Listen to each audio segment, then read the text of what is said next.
Seja muito bem-vindo ao novo horário De Grão em Grão aqui no canal da Liberta Investimentos no YouTube.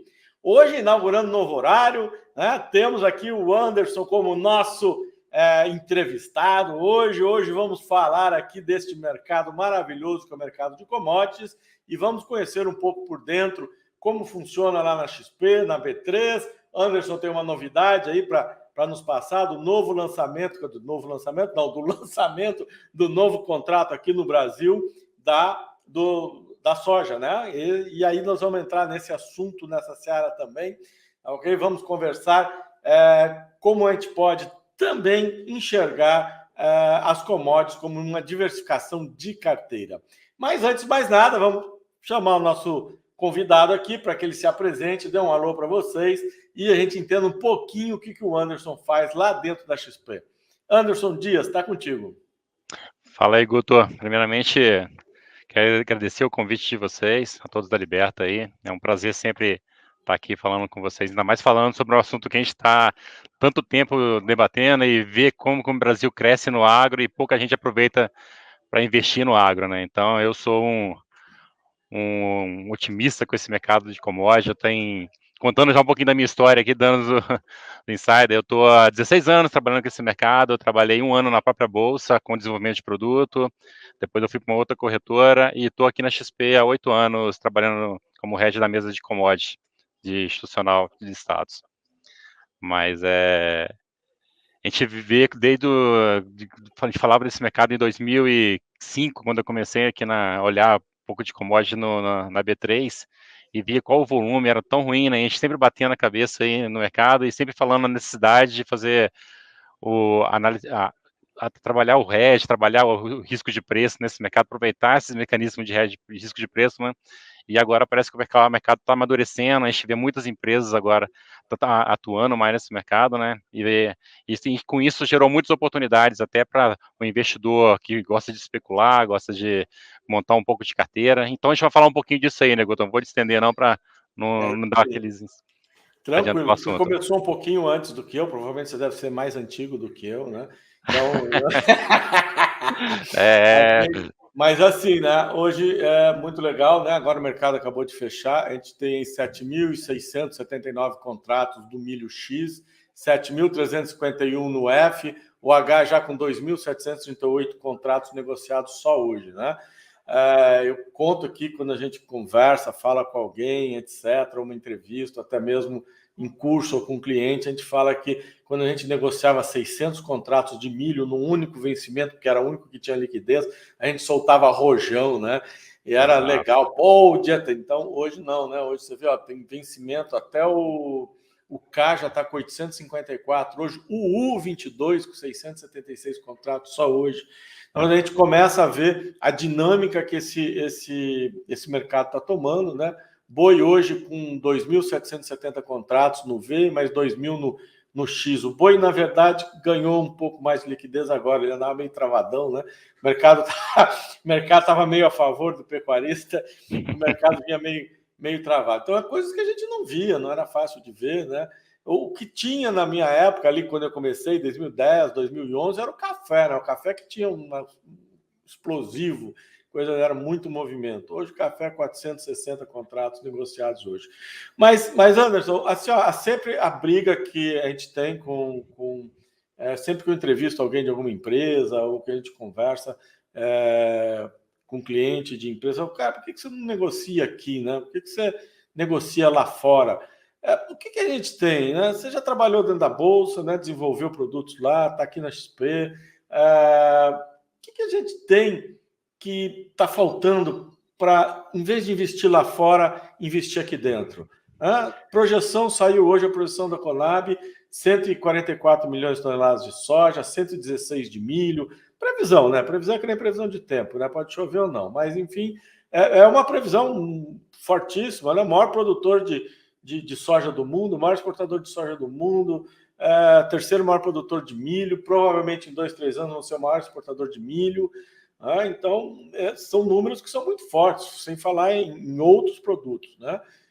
Mas, pelo menos, os dois carros-chefes do agro, né? que está faltando para embalar? Né? Eu comentei ali no começo que você vai falar do lançamento hoje na Bolsa, né, do novo contrato de soja essa é aqui uma no novidade. Brasil. É isso que está faltando, essa dinâmica melhorar? Né, vamos lá, Guto.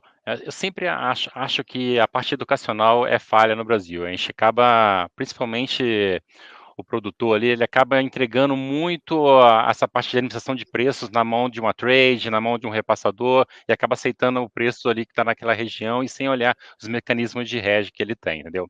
O caso do milho é um caso bem legal, porque é um mercado que ganhou um certo robustez, né? Um contrato que tem uma liquidez bem legal agora no mercado. Por quê? Porque o milho acaba sendo a formação de preço no mercado interno, sabe? Então, assim, antes tinha muitos players que deixava o mercado de milho ser praticamente formado preço em Chicago, que não faz sentido nenhum para a gente, entendeu? A gente tem um consumo interno que é muito maior do que as nossas exportações, apesar das nossas exportações ter ganhado uma pauta relevante nos últimos anos. Só que a gente tem um mercado interno que ainda é muito relevante de consumo. Então, assim, quem fazia o hedge em Chicago ficava sempre exposto a esse base, né? Então, se um produtor, se um consumidor comprasse milho em Chicago e viu o que aconteceu esse ano, praticamente o hedge dele não funcionou, ele não participou dessa alta toda que teve no milho, entendeu? Aí se viu-se que é necessidade de utilizar mais mecanismo de formação de preço no mercado interno.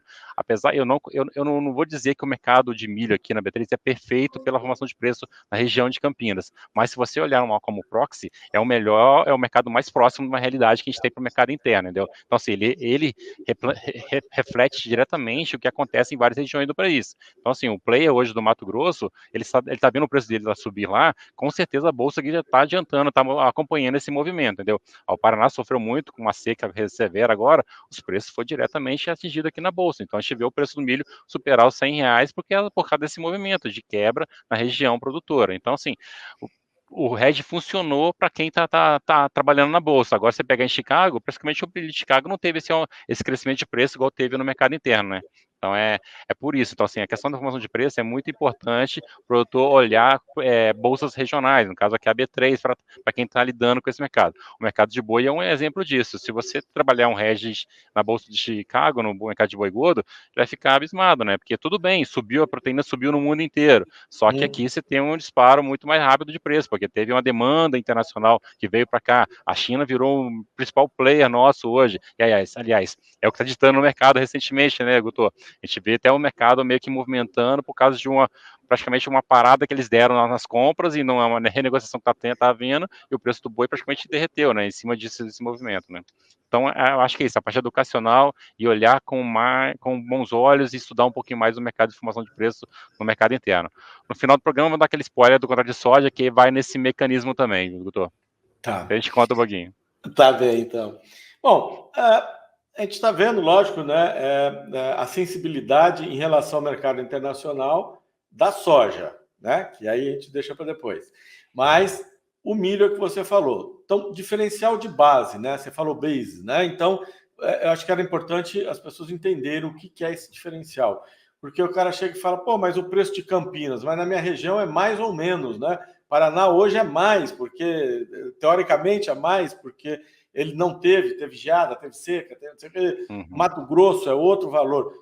Vamos dar uma noção, essa diferencial e como isso pode, como isso tem que ser encaixado, por exemplo, para fazer uma trava de proteção, que depois a gente vai entrar nesses detalhes também. Perfeito, Guto. Quando eu falei o base, na verdade, eu estava até olhando o lado do FOB mesmo, com o preço do Porto, com o preço de Chicago. Por isso que o pessoal fala muito base, acaba dos termos em inglês entrando na jogada. Mas esquece isso aí, que eu sou do agro, eu sou até do campo aqui. Desculpa aí a falha. Mas essa parte de diferencial de base é super importante, galera, porque você está numa região produtora, igual Mato Grosso, por exemplo. Quando você vê o preço lá negociado lá hoje, Mato Grosso deve estar na faixa de 75, vamos supor, o milho agora safrinha. E aí você tem que falar, mas como é que o milho está 75 e na bolsa negociando em 90, digamos assim, entendeu? Aí falar, mas é justamente isso. A grosso modo falando, seria o frete, que é esse desconto mesmo, custo de trazer esse milho do Mato Grosso para a bolsa, digamos isso. Então, assim, você pegar uma região ali de Sorriso, Sapezal, é um base normal, pegar ao longo dos últimos anos, seria nessa faixa de 13, 14, 15 reais aí, entendeu? Então, por isso está essa diferença de preço, entendeu? Mas é bom também ficar de olho, por exemplo, no Paraná aconteceu algo bem diferente esse ano. O que aconteceu? como todo mundo deve ter visto aí, o Paraná teve um problema de clima esse ano, e teve uma quebra grande de geada, pegou um monte de problema no Paraná. Então, o preço do milho, o milho no Paraná, ele ficou mais escasso. Então, tem muita gente ali com pouca disponibilidade de entregar o milho, e teve negociações. O que aconteceu no preço do Paraná, no milho no Paraná? Ele praticamente é equivalente hoje ao preço da Bolsa. Até mais caro se você pegar algumas regiões ali, que realmente teve um problema maior, entendeu?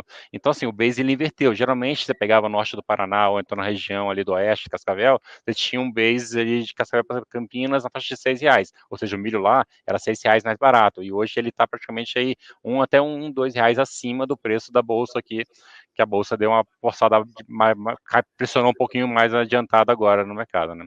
Então, isso é importante pegar, mas, assim, tem que lembrar que cada ano isso pode mudar, dado o problema daquela região, entendeu? Mas o histórico a gente tem um paper que a gente manda para os clientes aqui, a gente acompanha o histórico disso. E se você puxar o histórico, ele é possível trabalhar com uma certa tranquilidade nesse intervalo aí de base de 6, por exemplo, o Paraná, e 15 para o Mato Grosso. Depois eu até disponibilizo para vocês aí, vocês disparam para os clientes que tiverem interesse, entendeu? Isso é ser feito semanalmente aqui pelo pessoal da nossa mesa aqui. Uhum. O importante é entender porque, por exemplo, né, o cara ele quer se proteger para a próxima safra, né, que eu acho que a grande incógnita hoje é a safra de verão. Né?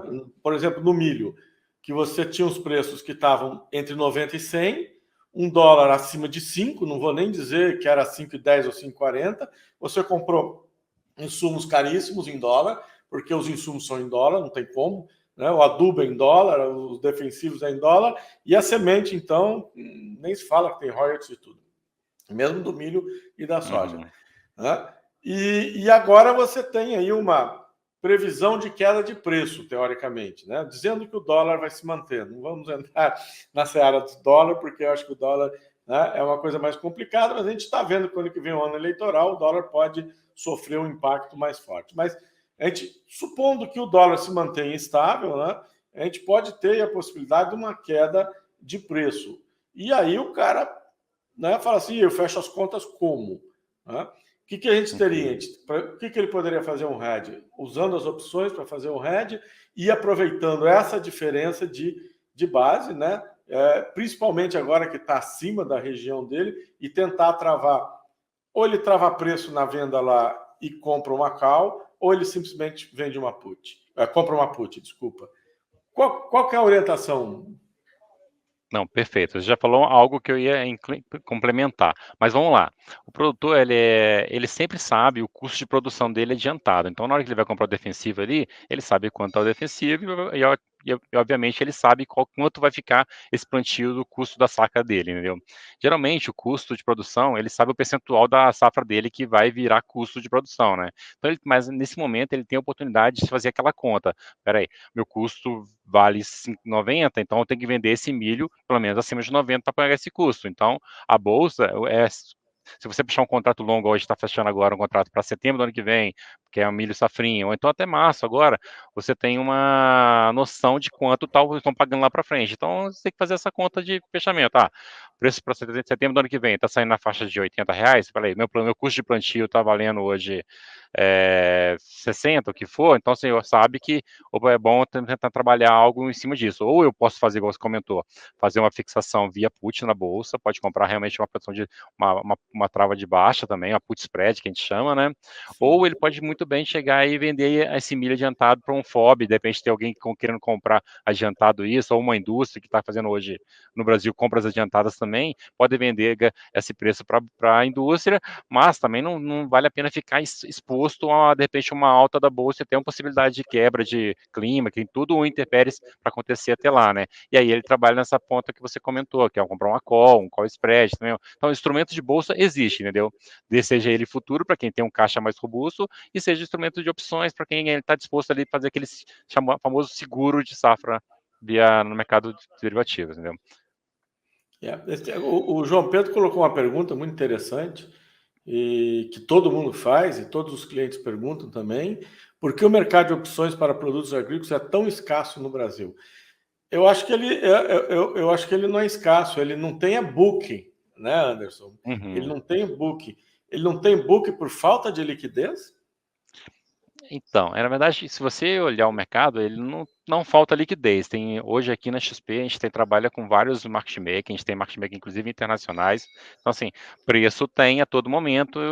O que acontece muito nesse mercado é falta de conhecimento, às vezes, entendeu? A gente não tem um book muito ativo, porque muitas vezes a parte educacional falta ali para alguns players. Então, assim, a gente tem até a parte de risco que fica muito em cima, que às vezes o cara confunde, um P por um C ali, às vezes você vendeu comprar uma put, você compra uma call, entendeu? Então, assim, é um mercado aqui precisando educacional. Mas sim, se o João Pedro ligar para a Liberta, na hora ela vai conseguir passar preço para ele, para qualquer commodity listada hoje no Brasil e até no mundo, né, Guto? A gente sabe que tem aumentado bastante essa Pois parte é. aqui na própria XP.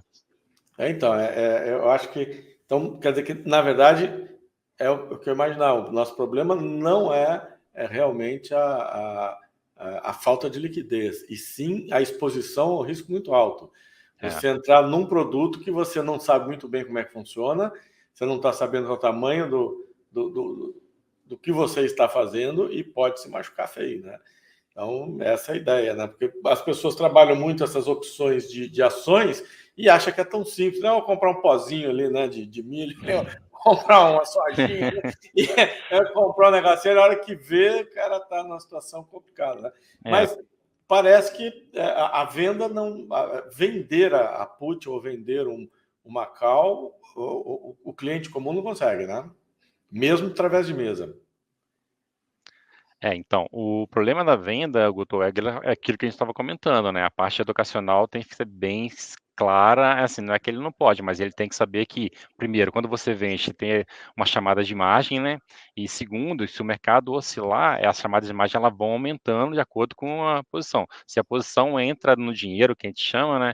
Então se torna um certo risco de você ter que pagar muito caro para sair dela, né? Então, assim, tem que ficar sempre de olho na sua posição. Tem muitos clientes que a gente pega assim, as empresas maiores, que até trabalham o que a gente chama de delta hedge contra o físico, né? Vamos supor, vamos dar um exemplo genérico aqui, uma Seara da vida, uma BRF, eles são compradores nato do mercado físico. Então, para eles, é tranquilo, de repente, vender put, porque sabe, se o mercado cair, ele tem um delta hedge que ele precisa comprar o físico. Então, se ele não originou ainda, ele vai conseguir originar melhor o físico dele. Então, essa perda que ele vai ter na bolsa vai ser compensada do outro lado, entendeu?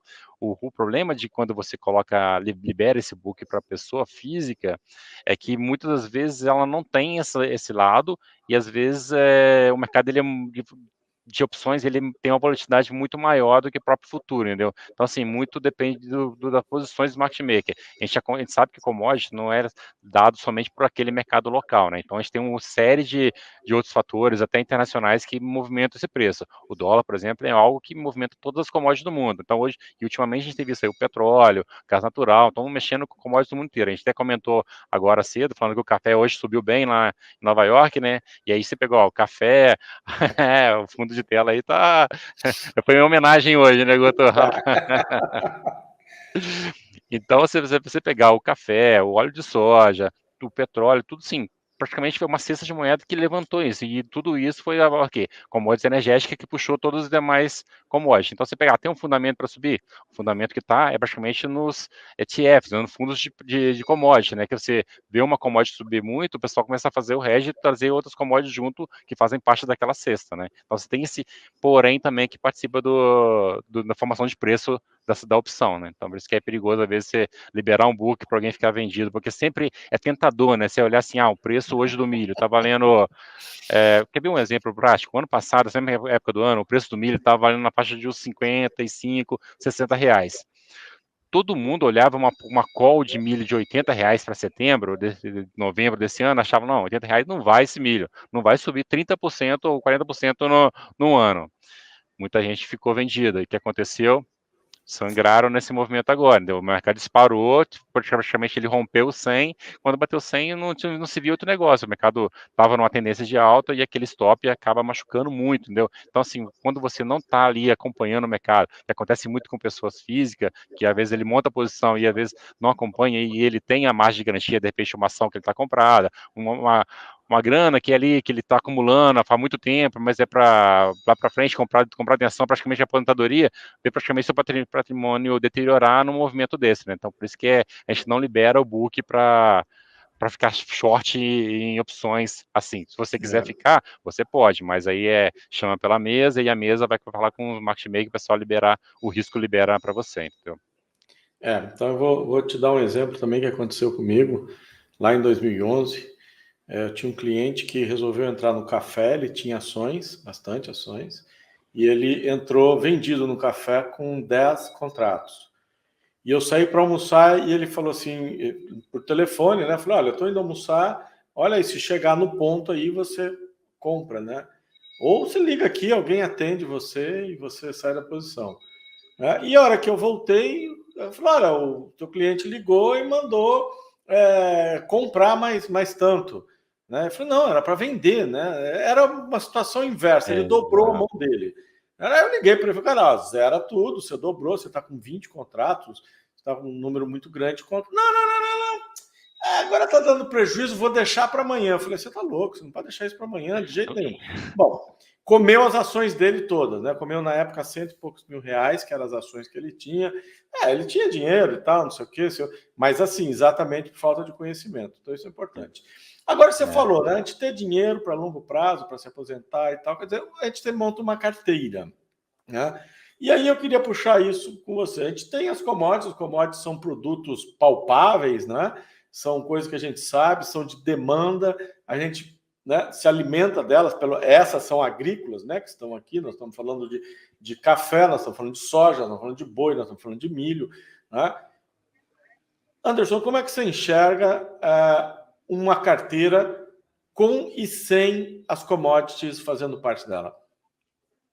É legal esse ponto aí, Guto. Eu sou o incentivador para ter diversificação em commodities, entendeu? Quer ver um exemplo para um estudo prático que fizeram? A Bolsa de Chicago, ela no final, acho que um ano atrás, se não me engano, ela divulgou uns dados onde já tinha praticamente 50% da população americana tinha algo de commodity na carteira. E aí seria tudo, desde ouro, a petróleo, a Chicago é muito famosa pelos commodities agrícolas, né? Você tinha milho, soja, muitas vezes ela é comprada em próprio listado de futuro ou via fundos de commodity, entendeu? É muito comum no exterior ter fundos de commodity. No Brasil, a gente tem que brigar um pouquinho mais para ter mais participação dos fundos com diversificação em commodity, entendeu? Acho que falta um pouco aqui ainda no Brasil. A gente tem poucos players que olham realmente commodities ali como uma forma de tentar capturar ganhos e participar dessa alta. A gente viu todo o agro esses últimos 2 anos aí, você viu que o agro no Brasil foi o que tá dando orgulho para a gente, né, Guto? Então, assim, quem investiu no agro ganhou dinheiro nesse período, e as commodities todas subiram de preço com isso aí. Então, o movimento para o Brasil foi muito bom para quem trabalha no agro.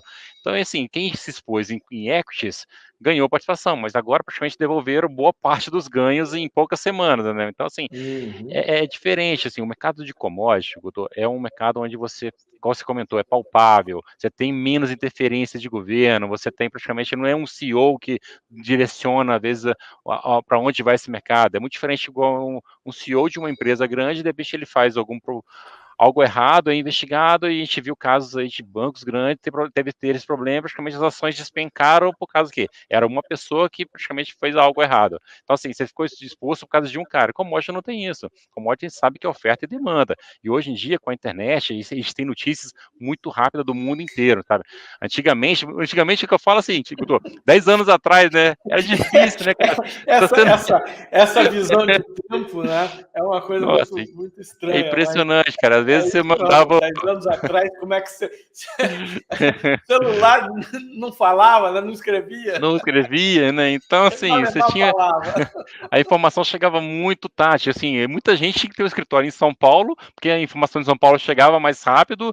E, assim, pensa um cara lá no interior. Então, assim, o cara chegava. Às vezes, por isso que as trades ganhavam tanto dinheiro nesse movimento, né? Porque elas tinham informação mais rápida, ela praticamente o cara já pegava o telefone e mandava a pessoa da originação e falou, ó, compra porque tá dando preço. E a mesma hora já ia originando e ia vendendo praticamente no FOB, vendendo para exportação ou na própria bolsa, entendeu? Então as margens eram muito elevadas. E agora não, acho que o produtor, ele tá com a informação mais rápida, agora todo mundo tem acesso a essa informação ali just in time mesmo, praticamente saiu alguma coisa agora em Nova York e você vai saber na hora, no mesmo momento que o próprio cara que tá lá em Nova York. Então e ele consegue tomar tomar decisão. Então o produtor começa a analisar muito mais assim, os preços. Então assim, não, peraí, por que eu vou vender minha soja hoje se praticamente o dólar está subindo tantos por cento e Chicago continua subindo? Então, peraí, você tem que pagar mais pela minha soja, né? Então eu não vou segurar. Então, esses mecanismos de negociação agora já está mais acessível, né? Então, assim, você consegue melhorar essa margem, tanto que as margens das trade praticamente elas apertaram muito. Então, não tem mais movimento para fazer, digamos assim, desculpa o termo, mais cagada nesse mercado, né? Então, você,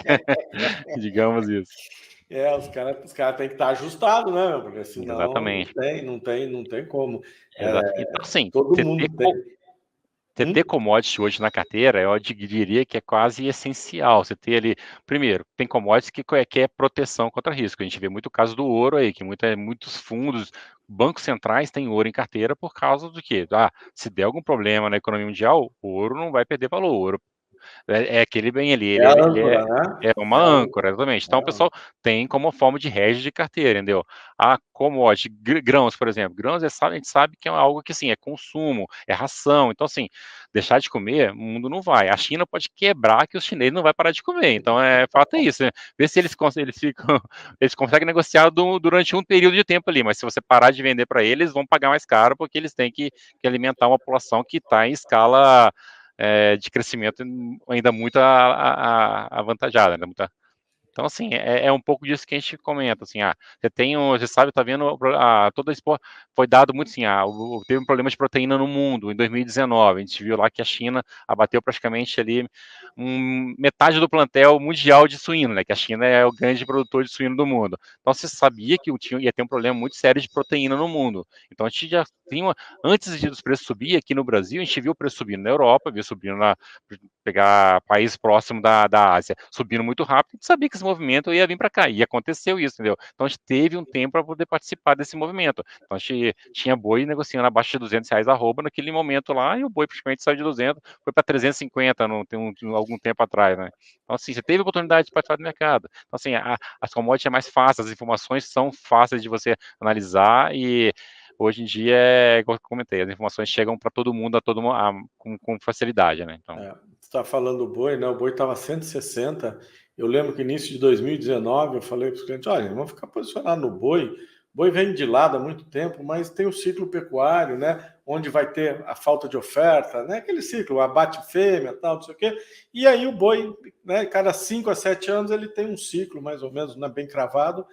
Vamos ficar posicionado, e foi empurrando, os caras, mas esse troço não anda, andou 5, 6, 7. Cara, fica posicionado, né? Saiu de 167 para 200 e alguma coisa, né? No fim de 2019. Deixa eu ver se eu tenho aqui. E ele, disparou. Foi para... chegou a bater lá em 229, né? Para todo mundo, imagina, isso é caro demais, ninguém consegue consumir, ninguém faz nada, não sei o que. O boi deu uma baita recuada, né? E veio para 205. Né? Mas não perdeu os 205, voltou de novo e foi lá para os 221. Aí entrou a pandemia mesmo, aí o bicho pegou mesmo. Ele voltou nos 190, ele não voltou naquele preço que ele estava antes. E de lá para cá só subiu. Agora parece que está acontecendo a mesma coisa, né? Então, não aumentou boi, né? O número de cabeças de boi disponível é a mesma. Talvez a quantidade ofertada de uma vez só agora, né? Que esteja criando essa dificuldade. Apareceu uma vaca louca aí que saiu atropelando todo mundo, pegou todo mundo de jeito aí, né? E acabou que, então, a gente viu essa oferta, essa correção agora. Não significa que a gente não veja isso subir de novo, né? De ele pegar uma força daqui para o final do ano. Não é? Porque a gente a gente sabe está que tendo um fluxo agora, né? Exato, exatamente. A gente sabe que o mercado tem muitos outros fatores que movimentam, e um deles é o interesse também. Até o próprio chinês, o chinês é um exímio trader, o cara sabe muito negociar tudo, né? Eu Então ia ele chegar sabe. nisso. Então na soja, a gente que está há muito tempo trabalhando com esse mercado de grão, sabe que sempre a China, quando ela percebe que o preço está muito esticado, ela para a exportação, começa a inventar que está tendo uma soja ali e outra, e vão negociar Você preço. lembra aqui do lado, né? Estou em Pelotas, aqui do lado do Porto Rio Grande, que foram 2 navios para a China. tinha batido em $20, tinha tido problema lá, desde 2016, tinha tido problema nos Estados Unidos, não sei o quê, mas aí uma previsão de colheita boa, olha, veio uma pomba dentro do navio, nós vamos devolver, e no outro veio um paralelepípedo, nós vamos devolver. Os caras têm 5 mil anos de comércio. Tem a maior população do mundo. Você acha que os caras não sabem negociar? Não, é impressionante. Aí nesse próprio navio onde foi a pomba ali, se você, não, tudo bem, fica com ele, você me paga $30 a menos. O cara, então tá bom. Fica com a pomba, foi churrasquinho com a pomba. A gente quebra o preço aí e tal. Então, agora, assim, você viu a notícia de hoje? Que a carne que está chegando na China pode ser que seja incinerada, né? Os caras são mansos no negócio, né? O mais bonzinho vende a mãe para ir no baile e não entrega, né? Então, assim, não vai ser incinerada porque tem a vaca louca. Não, mas pera um pouquinho, essa carne foi expedida a exportação dela antes, né, da comunicação, antes da suspensão das exportações. Não, pois é, mas é provável que já tenha vindo. Né? E os caras, torniquete, né? Torniquete. Exato. Então, eles querem fazer preço médio, provavelmente é isso que eles estão empurrando. Os frigoríficos ajudam, né? Porque a margem deles aumenta. Né? Não vamos entrar no mérito dos frigoríficos, mas é muito concentrado. Né? Todo mundo aproveita nesses momentos, né, Guto? Então, assim, todo mundo tenta puxar a margem para o seu lado. Ninguém, como diz o mercado, é um mercado de negociadores, né? Então, todo mundo aproveita, a oportunidade está ali. Então, se você pode tentar melhorar sua margem de um lado, ele vai tentar fazer. E a gente sabe, de repente, o preço que está hoje, arroba, já tem muita gente reclamando que o custo de produção já não está compensando. Então, assim, muita gente que está com boi acabado vai ter que desovar com boi com prejuízo. Então, você sabe que ciclo, igual você comentou, né? Então, será que... Por isso que eu acho que as ferramentas que a gente tem disponível para serem usadas são fundamentais, Anderson. Por quê? Porque a China é um grande comprador, é um bloco comprador, é eles lá. Certo que não é um que está comprando, são vários que compram, mas, enfim, é um bloco comprador. Os frigoríficos são extremamente concentrados, 3 ou 4 frigoríficos que concentram toda essa negociação externa. Tá? E os produtores são milhares, né, que produzem. Então, lógico, eles nunca vão conseguir se unir da mesma maneira que essa cadeia se une. Então, se o boi está a 340 e você não quer vender, você vê um potencial que vai subir mais, ou o teu boi não está pronto para ir a abate, tem que correr atrás de uma trava de preço, né? Eu acho que essa que está aí é a grande jogada. Bom, e se eu comprar uma put seca, né? Ou seja, o que é comprar uma put seca? É você comprar simplesmente o direito de vender a um determinado preço. É caro? Aí foi o que você comentou lá atrás, né? A put spread ou a call spread, depende da ponta que você quer. Que é o quê? Você travar teu ganho, mas diminuir o teu custo. Né? Você consegue ter um espaço de ganho com um custo menor. Então, talvez isso seja suficiente para se proteger, né, dessa situação toda. E eu acho que é isso que falta muito, né, para que as pessoas entrem nesse mercado. Às vezes até mesmo por dificuldade, que aí a gente volta ao que você estava falando, da educação, né, de explicar como isso tudo funciona. Tem clientes que eu falo, cara, faz uma só, faz uma operação, uma única. Né? São 330 arrobas um contrato de boi. Então, faz um único contrato, para você entender como funciona, né? Perfeito. Faz lá uma opção, faz um call spread. A gente oferece call spread para os clientes, né? A XP sempre tem aí à disposição, seja milho, soja, café e tal, né? Teve um no café que a gente entrou num dia e saiu no outro. Não, então ganha assim, o café é algo espetacular, né? Que é 50 de vol na cabeça, né? Então esse é um mercado que é caro mexer com opções, porque realmente é uma vol muito alta. Só que tem que lembrar que quando a vol tá alta, quer dizer também que a possibilidade de ganho é maior também. Então, assim, os movimentos, eles acontecem mais facilmente, né? Então, por isso que às vezes, é tudo na vida. Se você está pagando mais caro, é porque o retorno pode ser melhor. Às vezes aquele pozinho ali, né, é algo só para tirar, você vai perder dinheiro com certeza, porque para acontecer aquilo ali, a probabilidade é muito pequena, né? Então é isso que tem que entender também. Mas, assim, os instrumentos estão aí, né? A gente viu o preço da roupa, igual você comentou, chegou a 340, teve oportunidade de muita gente vender. Talvez se você não quer fazer isso com opções naquele momento, pode fazer, inclusive, o futuro. Você tem que ter a cabeça de profissional, né? Ou seja, você tem que lembrar que a sua fazenda já é uma empresa e não tem mais margem para erro, né? Então, tem que trabalhar. Se você não tem limite, não tem crédito, o dinheiro está faltando naquele momento, procura um banco, tenta fazer. Hoje em dia está crescendo muito esse produto de NDF, de commodity, então, assim, os bancos estão Pois aceitando é. carregar essas posições. Então, assim, tenta ver limite para carregar esse tipo de posição, entendeu? Porque é um crédito mais barato, porque o banco ele sabe que ele tem o risco dele está limitado ali ao seu produto e ele está vendo que você está como garantia o seu próprio produto, né? Então, algo que dá para trabalhar, sim, se você não, às vezes não está limitado no crédito. Vale a pena. É, Instrumentos tem, né? Pois é, o produtor ele tem que ter ideia que ele é um comprado no mercado, né? Porque ele tem o produto, né? Uhum. Ele tem a soja, ele tem o milho, ele tem o boi, ele tem o café, então ele é um comprado. Nesse momento, ele tem a âncora, né? Que a gente está falando, o ouro é a âncora do Banco Central. O produto é a âncora do produtor, né? E que ele tem, então, que utilizar isso a favor dele. Então, não tenho dinheiro para fazer agora, mas é que nem você falou, tem as NDFs, tem os bancos que estão bancando isso, né? Banco do Brasil parece que anda fazendo...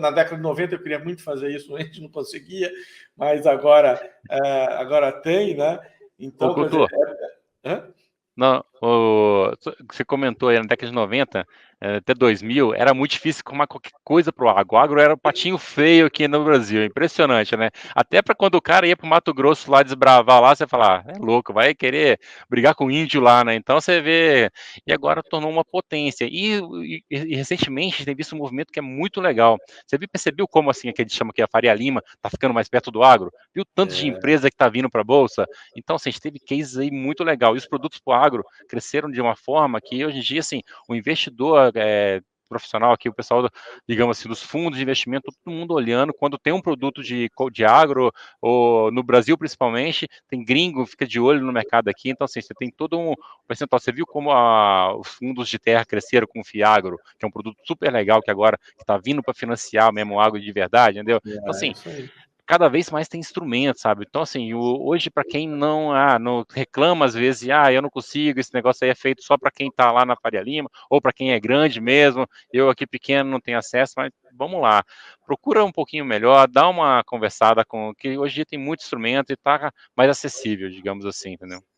Tá sim. E eu sempre no meu curso eu falo assim, olha, você não precisa ter nenhum vaso em casa para operar no mercado de futuros, É, né? De fora isso. commodities. Você não precisa ter nenhum vaso. Mas agora você pode ter até um fundo imobiliário que é em cima de terra. Você pode ser dono da Exato. terra também, né? Então, quer Isso. dizer, e isso aí está proporcionando mais dinheiro para o agro, né? Para o agronegócio em geral. E com certeza isso tem que refletir numa liquidez maior na nossa bolsa, né? Existe essa necessidade da gente ter uma liquidez maior, né? O pessoal do algodão, eu falo, cara, você tem que operar aqui, o algodão é gigantesco, tem que dar um jeito, vamos abrir um contrato de algodão, vamos operar. O contrato de açúcar sumiu, acabou. O de petróleo nasceu e morreu, né? Etanol só tem o hidratado, ninguém movimenta, poucas empresas movimentam, né? O pessoal nem Exatamente. sabe que existe E isso, né? tudo isso é incentivo, né? Que a bolsa está naquele acerta e erra, né? Então ela lança o produto não pega e obviamente não tem custo que aguente ficar mantendo um produto que não tem negociação, né? Então, obviamente você quebra. Mas é aquele negócio, o mercado, acho que a gente aqui tem que aproveitar esses produtos para poder realmente ter um pezinho ali de agro, algo que o Brasil é muito bom, a gente, como você comentou, você ter essa possibilidade de participar hoje de um aluguel de terra, que esses fundos de agro estão acontecendo aí, é algo espetacular, né? Porque a gente viu praticamente o agro explodir e que a gente mesmo que está aqui no Brasil não aproveitou nada desse movimento. A gente sempre fica focado em imobiliários aqui de shopping e tal, e agora não, você tem. Que a gente tem que lembrar que o Brasil tem um dever muito grande, que é praticamente alimentar o mundo, né? Então, assim, o Brasil não vai sair da vez. É o único lugar no mundo, digamos assim, tirando, obviamente, a África, que deve crescer lá, mas o único lugar no mundo onde você tem um potencial de crescimento enorme. Então, esses fundos estão olhando o quê? Esse potencial do mercado, entendeu? E tem uma outra ainda, né? Hoje no Brasil, o investidor estrangeiro, ele não pode comprar terra ainda, né? Então, sabe assim, quando tiver essa possibilidade de comprar terra, esses fundos vão continuar explodindo. O preço da terra no Brasil ainda tem um potencial muito grande de continuar aumentando. Como dizia meu pai lá, né? O pai é velhinho, tal, quebrou umas 3 vezes com leite, mas ele falou, ó, se tiver dinheiro, compra terra, porque é o único bem que não se produz, né? Ninguém produz terra, então Ele não produz, ele é limitado que nem o ouro, né? É limitado igual, Exatamente. né? Você Então, tem assim, ideia de que tem. Mas assim, ó, só para a gente pegar aqui, ó, de janeiro de 2019, o milho estava 31,40, né? Hoje, vamos falar o preço de hoje, né? Ele está aí na casa de 89, tá? São 178% que ele subiu, né? Então, pode ter. Muita gente participou disso, não digo essa pernada inteira, porque é muito difícil, mas que pegou muitas etapas, né? Então tem uma alta muito constante, muito longa, são posições cumpridas, né? E que deu um retorno muito grande. E a gente tem esse potencial para frente. Porque você falou, a África, eu acho a África um grande concorrente do Brasil para o futuro, principalmente está mais perto da China do que nós, né?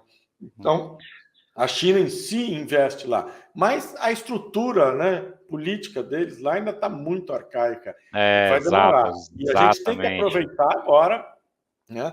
É, a gente tem que aproveitar isso para que a gente possa usufruir por um bom tempo. Mas teremos a Índia, né? Se a Índia enriquecer um pouco mais, é um outro país que provavelmente vai ter uma população maior que a da China. Exato. Tem a Ásia inteira, enfim, o importante é que o É, nosso custo demanda aqui. para comer, Gotô, Ah, todo vai ter sempre, cara. Não adianta você falar, vou parar de comer que não vai. E outra, depois você começa a se alimentar aquele bifão, você acha que não tem como voltar atrás, né? A gente deixa de comprar algumas coisas, mas continua comendo carne todo dia, né? Então é um pouco em é. cima disso. Daí, Anderson, eu estava dando um curso, até num curso presencial, né? E eu falei pro cara, falei assim, ó, comentei, né, que é impossível você ficar um mês inteiro comendo frango, né? Que você tem que comer outra coisa durante o caminho, você não consegue. Mas se você quiser ficar o mês inteiro comendo carne bovina, você fica, você consegue. Né? O cara fala, não acredito. Eu falei, então faz o seguinte, testa para você ver. Come frango um mês inteiro, vê se você vai conseguir. Agora, você vai conseguir comer o boi o mês inteiro, você vai conseguir comer isso. Isso E é ele ficou verdade. muito bravo. Nunca me respondeu. Eu acredito que se ele não respondeu é porque eu acho que não deu certo. Né? Lógico que isso não é uma verdade verdadeira, mas é muito mais saboroso o boi do que a carne de frango. E o suíno, ele é forte, né?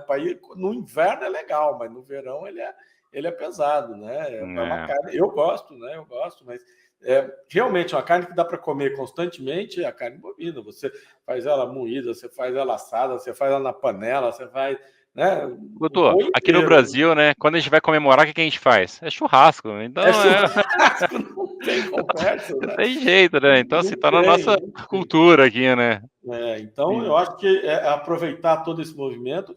E é da história, a China é um grande negociador. No momento ela está batendo. Os compradores estão batendo milho, estão batendo boi, não sei o quê. Mas o mercado é mercado, ele vai ser equacionado daqui a pouco. Se não aumentou a oferta, se as coisas continuam apertadas, e a gente tem ainda um período grande para a próxima colheita e para a próxima safra de boi, que eu acredito aqui, eu acredito pessoalmente, não é uma posição para falar, olha, o Guto falou, vai acontecer, não é nada disso. Eu acredito que esse ano de 2022 vai acontecer o que vem acontecendo, o boi subir na safra. Né? A gente tem muito problema que ainda vai aparecer para frente. A gente Né? tem que lembrar ainda, Guto, Hã? não, aproveitando que você comentou aí, a gente tem que lembrar que a gente está saindo agora de uma pandemia, digamos assim. Então, assim, as coisas estão começando a voltar ao normal. A gente sabe que o consumo de restaurante é algo que impacta diretamente nessa demanda por carne, principalmente no atacado, né? Então, assim, se esse consumo voltar ao que era antigamente, os restaurantes, a gente tá aqui, hoje eu estou aqui em São Paulo, estou aqui na região da Faria fiz a Vila Olímpia. Então, assim, a gente percebe, na região aqui, a gente percebe quantos restaurantes fecharam devido a essa pandemia. Então, assim, muita gente não está ainda indo no restaurante para consumir, sabe? Mas se começar a voltar a normalizar, o pessoal voltar para os escritórios e voltar a consumir, ou sair de casa para consumir restaurante, a gente sabe que tem uma demanda aí que é crescente para o lado da carne ainda, né? Então, tem que lembrar que o consumo interno também é muito importante, tanto que a formação de preço é no mercado interno. Nosso preço forma Sim. aqui no Brasil, com demanda interna é muito aquecido ainda em relação a isso, né? Exatamente. Bom, o engenheiro Jefferson pergunta: acha um absurdo o Brasil ser o maior produtor de soja do mundo para operar aqui ainda espelhado em Chicago. Passou da hora de universalizar o contrato de soja aqui. Deixa Olha aí, comigo. aí Agora a gente já já deu a dá aí. deixa para a gente comentar da novidade, né, doutor? Agora é contigo. Já estamos 45 minutos de bate-papo. Voou Olha, isso já aqui, nem passa percebi. rápido. Passa rápido, tá vendo? Não deu, né? Isso porque eu estou bebendo água, né? Se a gente estivesse bebendo uma cervejinha, uma coisinha Oh, aí, a gente amanhecia aqui. até comenta, quando a gente sai para visitar um cliente na fazenda, que ele faz questão de mostrar a fazenda, a gente brinca assim, é um dia para cada cliente, né? Que ali é a conversa, e depois um café, e conta a história, e vai, vamos dar a volta, vamos ali para te mostrar. Então o agro é gostoso também, né? É sempre bom falar sobre agro, né? Uma delícia, né? Essa interação é o máximo, né? Eu Não, acho mas que aproveitando aí, ó, contando então a novidade que está tendo no mercado aí, agora em final de novembro vai ter a inauguração de um novo contrato de soja aqui na B3. É um contrato com base de formação de preço em Santos, ou seja, a formação de preço agora vai ser praticamente no mercado interno, sabe? Então, assim, é um contrato de 34 toneladas, e aí vai ser cotado em dólar ainda, só que a formação de preço é no mercado interno. Por que que isso é importante, Guto? A gente viu com todo um passado bem recente agora, todo um trade war, onde teve ali China com os Estados Unidos, né? Então teve aquela briga entre os dois ali, e quem que se é, aproveitou esse movimento? Foi o Brasil. A gente viu o basis ali, que a gente chama a diferença de preço entre o Brasil e Chicago, digamos assim, explodir. Então, assim, é que a gente fala isso em pontos, mas aí saiu na média de 40, 50 pontos, foi para 200, 220. Então, assim, isso que gera uma diferença de preço muito grande para quem tem feito o hedge em Chicago, ficou, que a gente chama, não vou usar um termo em inglês aqui, mas é bom o pessoal se acostumando, ficou short base, levou um ferro enorme, né? Ou seja, ele ficou exposto a essa variação e não conseguiu participar dessa alta de preço no mercado interno. Então, ou seja, por isso que é importante ter essa formação de preço aqui no mercado local, porque agora o produtor ele consegue, às vezes, vender a sua safra para uma trade, acho lá na frente, e também ele consegue comprar uma call, comprar um futuro, às vezes, para poder participar de uma possível alta, caso tenha uma previsão de clima pior na região dele, uma quebra, então ele consegue se proteger melhor. E até o consumidor interno, que ficou exposto a esse movimento aí, ele consegue registrar. Pensa uma indústria de biodiesel, está crescendo muito no Brasil agora.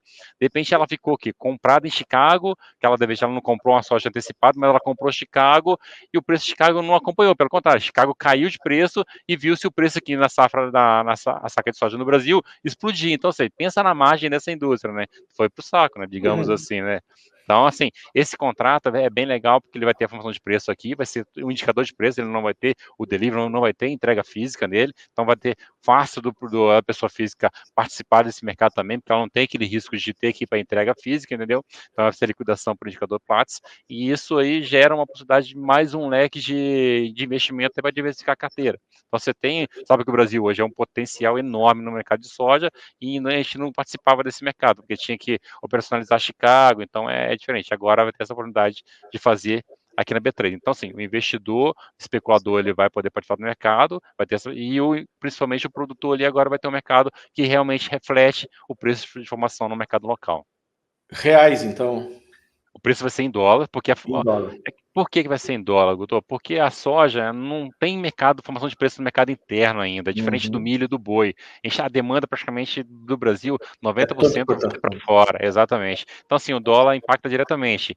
Mas eu sei que aqui na XP, tô dando spoiler aí, o pessoal está desenvolvendo um produto que vai poder entregar para vocês, assessores, o produto já em reais, tá? Travando o dólar ali certinho. Então, é legal, assim. Mas também é bom também saber que quando você compra produto em dólar, também você participa da movimentação do dólar também, né? Então é uma forma de ter, sempre bom ter algo em dólar na carteira, né? Isso aí, a gente sabe que o Brasil, infelizmente, não dá para confiar 100% ainda nos nossos políticos, digamos assim, né, doutor? Não.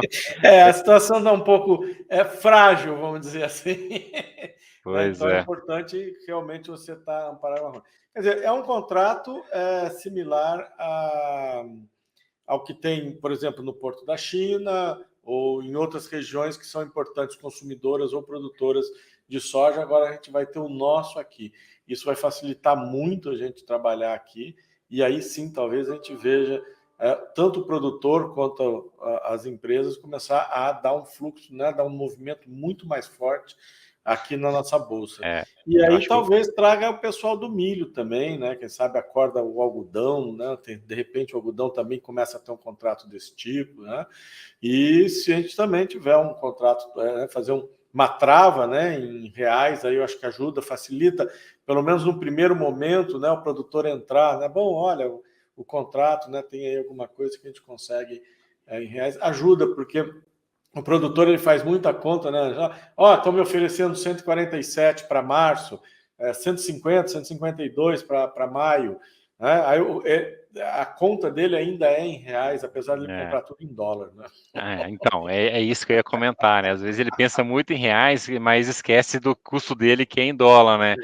E quando ele fala assim, eu quero vender 150, 152, a Trade está de olho nisso, exatamente nisso, porque ela vê o dólar aqui, né, Guto? Você está no mercado, depois você pode explicar melhor para os seus clientes aí, mas você sabe que a curva do dólar ela é inclinada, né? Então você está olhando hoje o dólar que está acontecendo no spot, mas o dólar para setembro do ano que vem está dando 30, 40 pontos, às vezes, acima do preço de agora, né? Então é nessa diferença que a Trade trabalha muito ali. Então, às vezes, ela tá falando, o pessoal tá olhando o dólar agora e tá olhando o preço de Chicago e falando, nossa, como é que ele tá me pagando esse preço? Peraí, não tem mágica não, galera. Então tudo isso é instrumento derivativos que o pessoal tá utilizando, né? E é o que a gente viu nas últimas duas safras, né? O cara fixou preço a 80 e entregou a 120. Aí ele achou que estava muito bom fixar 120 e entregou a 160, 170. Né? E aí, por isso que ele precisa usar essas ferramentas. Né? Eu sempre Exato. digo, vem cá, você fez um contrato de entrega, né? Essa é até interessante, eu escutei isso de um produtor. Cara, você fez um contrato de entrega de soja para maio do ano que vem, né, a 150. Cara, já que você está vendido, compra uma put, né? Falei para ele, compra uma call, né? Bom, Se por acontecer alguma coisa, o mercado dispara e você compensa essa diferença. Se não for 100% compensado, alguma coisa você compensa. Ele falou assim, você acha que eu vou especular? Eu falei, cara, como assim você vai especular? Você está dizendo para mim que você não plantou a soja ainda, você não sabe o que vai acontecer com a tua soja, você não sabe se vai colher, mas você já vendeu já ela. Se vendeu. você não colher, o cara vai te executar e tomar o que você tem. Né? E eu falo de cadeira porque eu fui agricultor por 30 anos e passei por N problemas, né? Inclusive esse tipo de problema. Porque aí você vai comprar onde? Estou vendo no Paraná o pessoal comentando, alguns clientes comentando. Cara, o cara foi lá pagar em dinheiro a diferença que ele não conseguiu em milho. O cara falou: não, dinheiro eu não quero, eu quero milho. Acha milho, compra e traz aqui. Tá certo? Agora, essa é uma situação mais. Aí o cara fala: não, isso é especulação, é isso. Você plantar um negócio que você não sabe se vai colher e você já vendeu. Né? Então, eu acho que essa é importante ter essa noção e entender o quê? Entender que existem algumas ferramentas que às vezes elas podem ser mais caras ou mais baratas, depende da maneira que você conseguir trabalhar para você fazer essa trava, né? Através desse sistema que o banco carrega a posição para você, ou através de um call spread, um put spread, que barateia, limita teu ganho, mas barateia o teu custo. Enfim, achar uma maneira para se proteger. Porque quando a gente não... É o que eu sempre falo, é um tripé. Consumo, estoque e produção. Quando as duas pontas têm problema, você tem um estoque que equilibra. O que nós temos problema agora? Estoque. Qual que é a previsão de estoque de milho para o verão da Conab de hoje? 6,9 milhões de toneladas. Se tiver. Né? Então, quer dizer, qualquer coisa abaixo de 10 milhões de toneladas num país que nem o Brasil, que consome 72, 70 milhões de toneladas no consumo interno, né? Num ano que ele produziu 86, a situação é muito apertada. Né? Então, o que vai acontecer? Vai criar uma sensibilidade no preço muito grande. Então, o preço passa de 100, daí a pouco o preço volta a 80 e pouco, aí o preço vai a 90. Querendo ou não, sendo barato ou não, entendendo ou não, corre atrás, gente, e vamos arrumar um jeito de participar desse mercado com essa ferramenta nova aí, melhor ainda, né? O pessoal da soja, que no momento é o carro-chefe em termos de produção, mas o milho, com certeza, o milho vai superar a produção da soja em alguns anos. Então é isso, eu acho que é isso que a gente queria. O que o Juliano Maia, a liquidação dos documentos dos contratos futuros de outubro está influenciando o preço do boi no mercado físico? Eu acho que não, né? Hoje é dia 7, o mercado vence no último dia útil, não sei se deixa eu ver aqui, é dia 29, não, está muito longe. Não, acho que é o movimento que a gente comentou, é essa parte da China que começou com todo embaraço, né? E realmente a demanda na exportação ela deu aquela esfriada. E aí a gente comentou, o frigorífico também ele não quer ficar exposto nisso, então ele realmente sai das compras, era muito comum a parte de comercial nesse momento aí. Então ele fica fora do mercado e fica sentindo. Se vier uma sinalização de opa, a demanda vai aquecer, a ideia é que esses preços voltem a melhorar, né? Agora, se você virar esse contrato outubro aí, o mercado ainda continuar sem essa perspectiva de melhora na demanda, né? Que a gente sabe que o mercado interno não consegue pagar muito mais caro também no preço da carne. A gente já viu a inflação que bateu aí e já tem muita gente fazendo o que você comentou, substituindo ali a carne bovina pela carne de frango, né? Ou às vezes até a salsicha nesse momento, né? Então, é bem, é Salsicha. bem, é bem.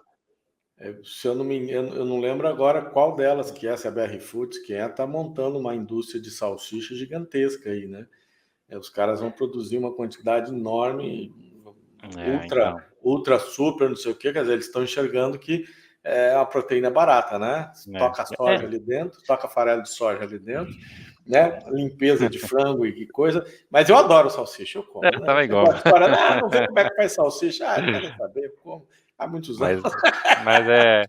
mas a bala.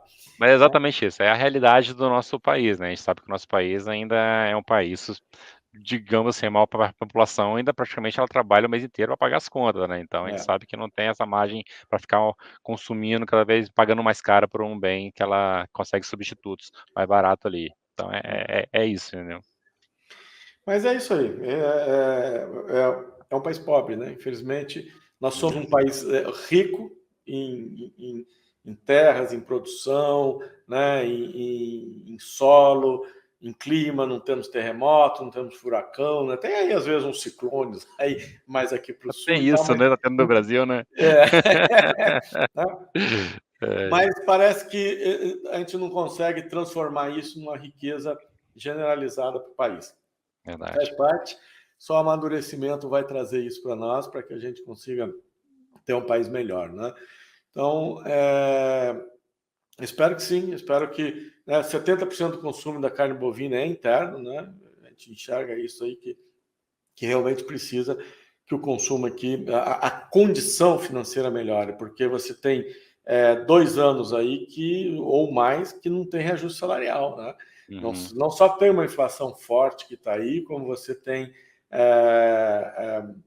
escassez de muitos produtos, que está ajudando a puxar isso, né? Até mesmo escassez de água para energia elétrica, que levou lá para cima, só que você não escuta aumento salarial. Né? Então fica mais longe ainda o cara conseguir consumir. Então, sei lá, vamos ver como é que isso vai ficar. Tá? Ronito, assim, ó, a gente conversou bastante das opções. Está gravado, né? Você pode voltar um pouco aí. Tem sim, tem opção de tudo aqui. Bom, fomos para 57 minutos agora, quase uma hora batendo um papo aqui, agradabilíssimo. Ô, Tá Gudu, eu não certo? falei metade do que eu tinha para falar aqui para vocês. A gente vai ter que marcar outra, hein? Vamos marcar outra, porque É, não tem como. vamos sim, mas sempre Tem bom falar com como. vocês aí. Esse assunto é um assunto, além de ser gostoso a gente conversar, ele é muito amplo, um leque gigantesco aí. A gente pode falar muita coisa. Mas, né, senão também o tempo está indo. Anderson, te dou aí as considerações finais, fica à vontade, se quiser completar aí, para a gente poder encerrar. Legal. Só queria assim, agradecer todo mundo aí, de novo agradecer a vocês pelo convite, pela participação aqui. E, de novo, dar aquela chamadinha. Tentem olhar com bons olhos, diversificar um pouco de carteira, tem um pouco de commodity. Acho que a commodity que está aí, ela dá muitas oportunidades. O mercado, ela segue umas tendências. Então, para quem às vezes não conhece nada de fundamento, mas tem uma análise gráfica que funciona muito, muito mesmo nesse mercado. Então, assim, você tem possibilidade de ganhos aí reais nesse contrato, mas sempre lembrando que é um contrato alavancado, é um contrato que tem a chamada de margem, tem um movimento de ajuste diário. Então, assim, é bom entender antes de entrar nesse mercado. É igual o Guto comentou, começa pequeno, faz um contratinho, contrato legal de fazer, faz um contrato de milho, que é um contrato barato, mais tranquilo de lidar, é um contrato que tem fluxo, tem volume. Então, assim, coloca isso na carteira e vê como é esse movimento, entendeu? Pega as dicas aí do Guto e da galera da corretora e coloca uma commodity na carteira e aproveita esse movimento do Brasil está crescendo aí, acho que ainda vai continuar por um bom tempo ainda. Eu acredito que sim, completando o que está dizendo, eu acredito que sim, acho que vai crescer muito, e o mais importante, né, não se apaixona pela posição, né? Vai subir para o Exatamente. resto da vida, né? Vai cair para o resto da vida. Não, tanto por fundamento, se você vai fazer uma posição mais longa, mas principalmente olhando também o gráfico, para que você não fique aí abraçado numa situação não muito confortável, né? Porque a alavancagem é alta. E o mais importante de tudo, né? Tudo que a Guto, gente faz na vida, né? A gente tem que entender e saber o que está fazendo, né? Você não senta no carro sem nunca ter estudado, entendido como ele funciona, e liga e sai exatamente. andando. Não pense que ganhar dinheiro fácil também não, entendeu? Não, Não, não é assim também não. Mas eu sei, Guto, que eu sei que você manda muito bem nos gráficos e o pessoal da Liberta também tem analistas muito bons aí. Então, assim, os clientes da Liberta estão bem atendidos aí. Então, então, tem um suporte muito bom aqui na área gráfica, né? A gente tem toda a LS ali de análise, que está ali, pronto. Interessou, quer saber? Tem um link aqui embaixo. Se inscreva aí, fale com os nossos assessores e que nós vamos lhe atender com o maior prazer, né? Ó as costas quentes que a gente tem, né? Opa, ele tá para cá, essas câmeras viradas. Ó, as costas quentes que a gente tem, né? O suporte que a gente tem da XP lá para montar todas as estruturas, para a gente trazer essa liquidez, fazer isso tudo funcionar. Então, tem mais é que aproveitar essa conjuntura que tem aqui à disposição de vocês. Entendam, conheçam, a gente está aqui para isso. Só entrar em contato aqui embaixo, a gente está aqui. Vamos ficando por aqui. Quinta-feira, às 17 horas, né? Nosso novo horário, ao vivo aqui, conversando com vocês sobre commodities, ok? Um grande abraço, vamos ficando por aqui. Anderson, eu que agradeço o teu tempo, tua disponibilidade aí de poder bater um papo com a gente aqui. Depois a gente marca outra, porque ficou muita coisa para conversar. Principalmente saindo esse contrato novo de soja, aí quem sabe dá uma oportunidade a gente dar uma focada nele também, tá ok? legal. Combinado. Grande Aquele abraço, abraço, pessoal. obrigadão, até quinta que vem.